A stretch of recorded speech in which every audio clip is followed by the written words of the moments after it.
প্রাত্যহিক জীবনের বড় একটি অংশ অতিবাহিত হয় অনলাইনের দুনিয়ায়।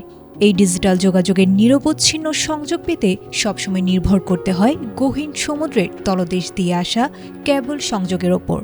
তবে জরুরি প্রয়োজনে মাঝে মাঝে সেই সংযোগ ব্যবস্থায় মেরামতের প্রয়োজন পড়ে। এমনই এক রক্ষণাবেক্ষণ কাজের জন্য আগামী কয়েকদিন ভার্চুয়াল জগতের গতি কিছুটা কমে আসতে পারে বলে জানা গেছে।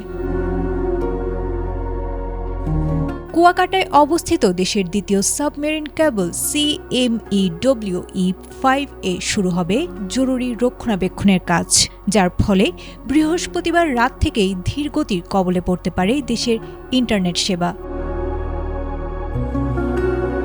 Bangladesh submarine cables BSC PLC এক বিজ্ঞপ্তিতে জানিয়েছে, কনসোর্টিয়াম কর্তৃক একটি বিশেষ মেরামত কাজ বা শার্ট ফল্ট রিপেয়ারের জন্য 9 এপ্রিল রাত 10টা থেকে 13 এপ্রিল ভোর 6টা পর্যন্ত ইন্টারনেট সেবা কিছুটা বিঘ্নিত হতে পারে।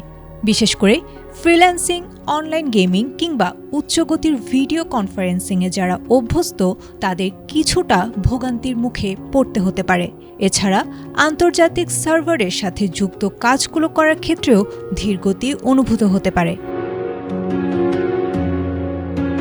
তবে স্বস্তির কথা হলো, কক্সবাজারে অবস্থিত দেশের প্রথম সাবমেরিন কেবলটি এই সময় পুরোপুরি সচল থাকবে। ফলে সারা দেশ ইন্টারনেট বিচ্ছিন্ন হওয়ার কোনো আশঙ্কা নেই। বাড়তি চাপের কারণে গতির কিছুটা তারতম্য হতে পারে।